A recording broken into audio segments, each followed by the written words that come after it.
Muitas pessoas são liberais sem saber, mas nem todas. A liberdade, tem um pensador católico que dizia, Lord Acton, que dizia que a liberdade sempre contou com muito poucos amigos sinceros na sua história. Né? E por que ele dizia isso? Porque são poucas as pessoas que pensam antes com base em certos princípios e não com base em certos interesses. Exemplo, um exemplo bem polêmico para explicar. Cigarro. Muitas pessoas não gostam do cigarro e é absolutamente legítimo não gostar de cigarro. Aí, qual é a conclusão lógica dessa premissa? Eu quero que o governo barre o fumo em lugares públicos. É uma bandeira legítima, mas é o seguinte, você tem que pensar o seguinte, ora, e o direito de propriedade daquele dono de bar que quer permitir o fumo naquele seu estabelecimento e que frequenta quem quer? Porque ninguém me obriga a ir a um bar.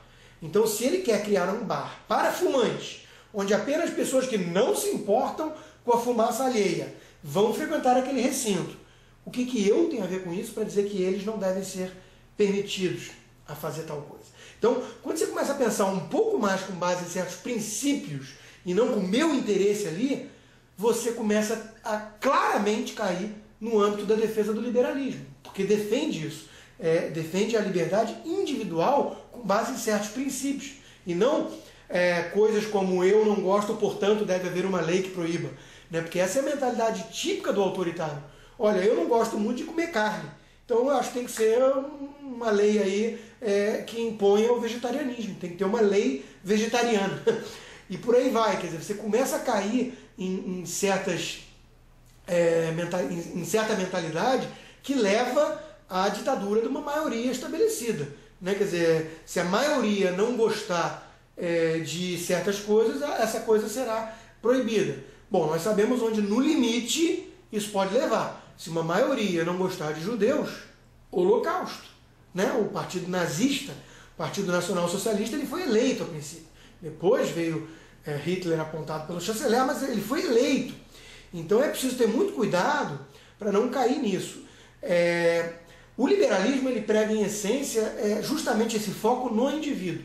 Né? Ele coloca o indivíduo como uma finalidade em si, e não uma peça de xadrez manipulável ao bel prazer de uma maioria instável do momento para seus interesses.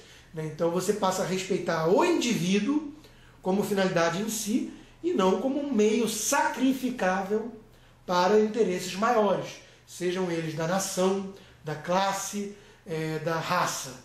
Né? Muitas pessoas são liberais sem saber, porque você começa a entender que esse excesso de paternalismo, autoritarismo, leva a uma perda demasiada das liberdades individuais, e quando isso chega na sua porta de casa, aí você acusa o golpe, aí você entende o grau, né, de preocupação. Tem um pastor alemão da época do nazismo, já citado, que teve essa percepção e falou, bom, primeiro eles vieram pegar os comunistas, eu não era comunista, não me importei. Depois vieram pegar os ciganos, eu não era cigano, não me importei. Depois vieram pegar os católicos, eu não era católico, não me importei. Quando vieram pegar os judeus, não tinha mais ninguém para escutar o meu grito. Então essa percepção é importante pelo seguinte, o grau de poder arbitrário delegado a essa esfera governamental vai ter sido tão grande, que eles vão fazer o que quiser. É preciso lembrar sempre de uma coisa, o poder delegado para o governo fazer aquilo que consideramos justiça social e o que ele quiser fazer em nome dessa justiça, também é um poder delegado para tirar a nossa liberdade. Então, todo mundo que acorda para esse risco é um liberal em potencial.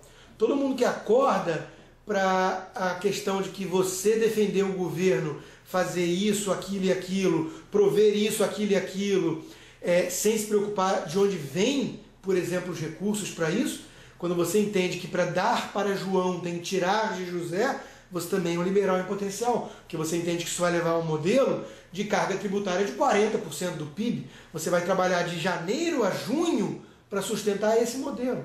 Então, quando chega ali seu contra-cheque, você, eu entrego 40% do que eu ganho para o governo fazer essa coisa meio difusa, chamada de justiça social, sabendo que o pedágio é enorme, né?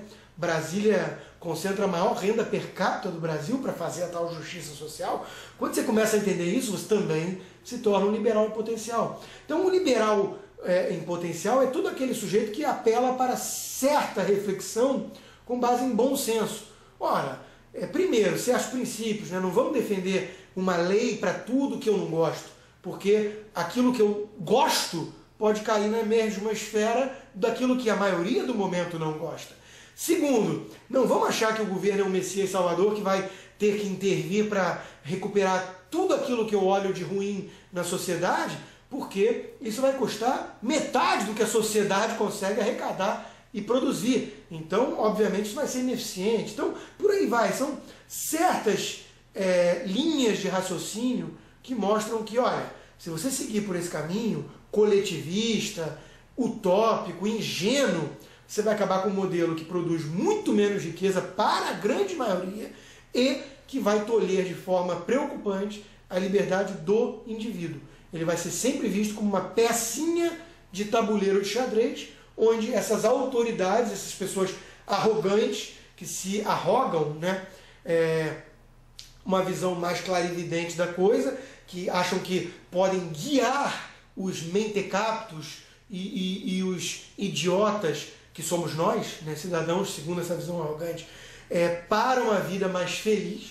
Felicidade é essa julgada pelos seus critérios e nunca os nossos, que são sempre subjetivos, são sempre individuais. Vai então usar cada cidadão como uma pecinha de xadrez de forma autoritária. Então, esse é o modelo que leva a Venezuela, esse é o modelo que leva a Argentina. Então, o liberal, ele é uma pessoa que acorda para isso. Ele entende o seguinte: olha, eu não posso ir por esse caminho. Eu tenho que ir por um caminho de mais autonomia do indivíduo, de menos recurso e poder concentrado na esfera central e de mais descentralização do poder. Porque eu entendo que o funcionamento em sociedade, ele é assim. Né? Eu não posso adequar a sociedade ao meu modelo abstrato e utópico. Eu tenho que entender como funciona a sociedade para adaptar o modelo que eu vou defender. É mais realista.